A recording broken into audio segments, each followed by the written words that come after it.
तो ये गोरखपुर से सीएम योगी आदित्यनाथ की तस्वीरें लगातार सामने आ रही हैं, जहां पर गरीबों को कंबल वितरित करते हुए सीएम योगी आदित्यनाथ तस्वीरों में नजर आ रहे हैं।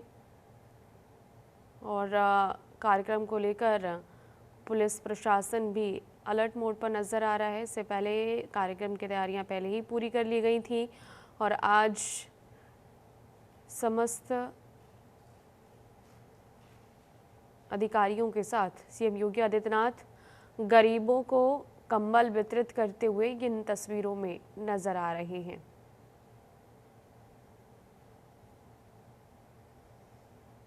तो देखिए, कड़ाके की ठंड ने दस्तक दे दी है और ठंड से राहत पाने के लिए सीएम योगी आदित्यनाथ गरीबों को कंबल वितरित करते हुए इन तस्वीरों में नजर आ रहे हैं।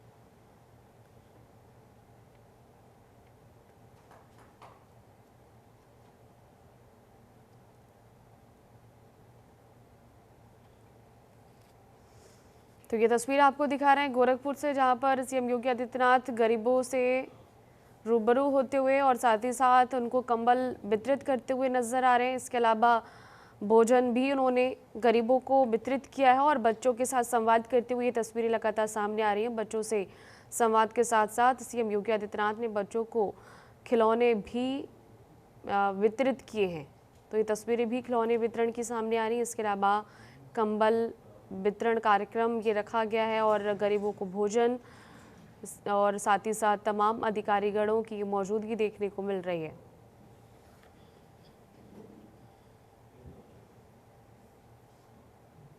तो देखिए, मीडिया का जमावड़ा भी इस कार्यक्रम में है और अब सीएम योगी आदित्यनाथ क्या कुछ कहते हैं वो आपको सुनवाते हैं।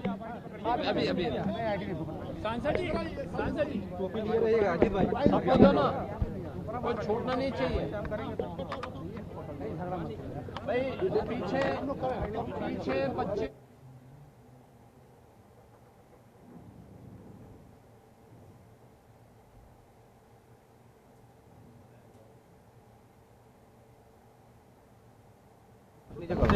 नीचे करो, नीचे और नीचे करो, पकड़ लो भाई इनका, नीचे करो।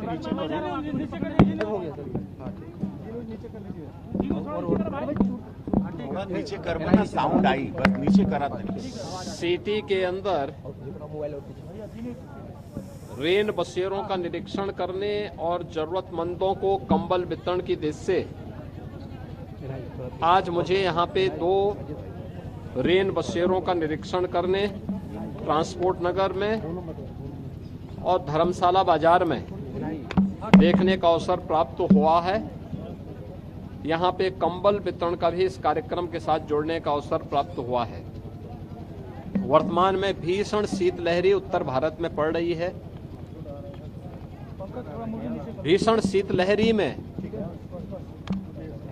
जरूरतमंदों को ऊनी वस्त्र मिल सके, रहने का ठिकाना मिल सके और भीषण शीतलहरी की चपेट में आकर के किसी भी गरीब को, किसी भी कमजोर को, किसी भी बुजुर्ग को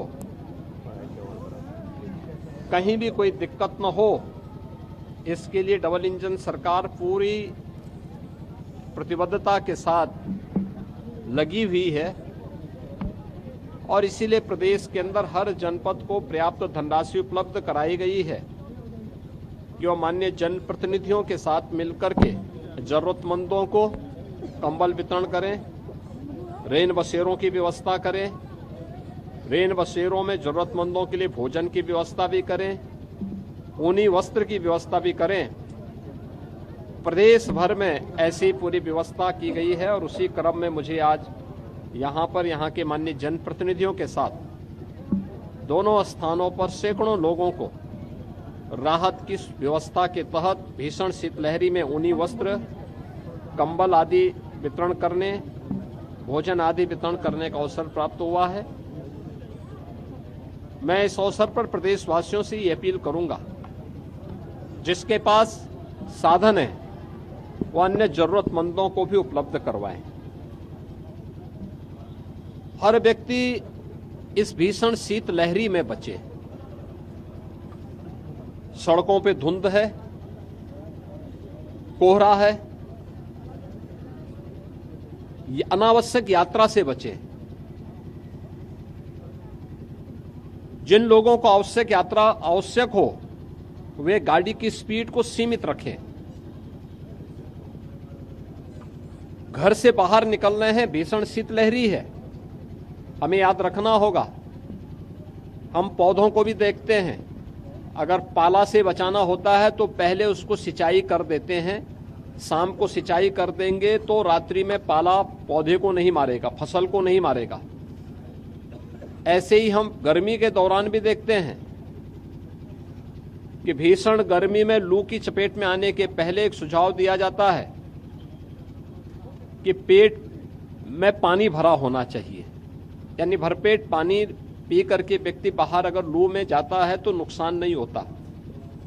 ऐसे ही भीषण शीतलहरी और भीषण गर्मी के दौरान भी अगर पर्याप्त मात्रा में जल राशि हमारे पेट में है तो इन दोनों से बचा जा सकता है।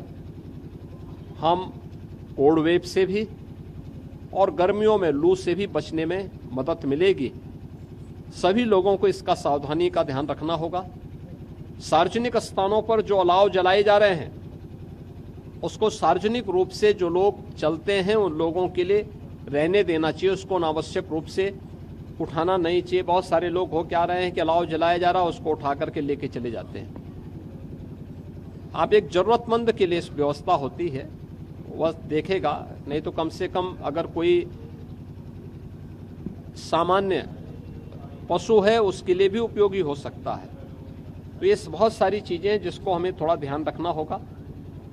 सभी लोग सुरक्षित रहें, सावधानी बरतें, शासन की व्यवस्था का लाभ भी लें, यही मेरी कामना है। और इसी दृष्टि से मुझे आज यहाँ पे 2 केंद्रों का निरीक्षण करने का अवसर भी प्राप्त। महाराज जी, यूपी में स्कूलों के लिए क्या कहेंगे? अभी आपका आदेश आया कि स्कूल कॉलेजेस में ठंड से बचने के लिए स्थानीय स्तर पर जिलाधिकारियों को कहा गया कि जहां भी इस प्रकार की स्थिति है वहां पे विद्यालयों को बंद करें और छुट्टी घोषित करें, और बहुत आवश्यक है तो वर्चुअल माध्यम से बच्चों की पढ़ाई शुरू करें।